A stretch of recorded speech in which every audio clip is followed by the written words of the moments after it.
Today, I'm going to be telling you about two conversational AI agents switching from English to sound level protocol after confirming they're both AI agents.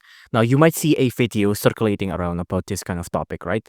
Now, this is in the background is called a chipper link. Now, a chipper link is like an audio type of communication that can only be made between two AIs, right? Because for humans, it's just really confusing. I'll play a short clip of what a chipper link would sound like.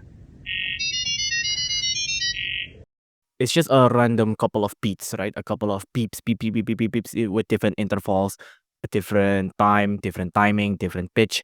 Now, that's how AI communicates with Chipperlink. It's much more efficient, right? Because they don't actually need to understand words. They don't need to process it like we do right now. Like when I'm talking like now right here, of course, you'll have to process what I'm saying, and then you'll have to convert that into what it actually means on your brain, and all of that is happening in a millisecond, right? So you understand it immediately, but AI can understand it in under a millisecond. It can do that really, really fast. Now, if you want to know more about what Chipperlink is, there is the official repo here on GitHub.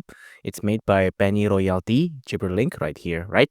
Now there are a couple of other scam projects that's circulating around about Chipperlink specifically, but you can see this is the real repo. If you want to try it out, you can go to this Chipperlink AI. You do need two devices though to do this. So you need either a laptop and a phone, and then you can play the thing here if you want to see how it works, how it demos, just like that. If you enjoyed this video, please do consider liking and subscribing.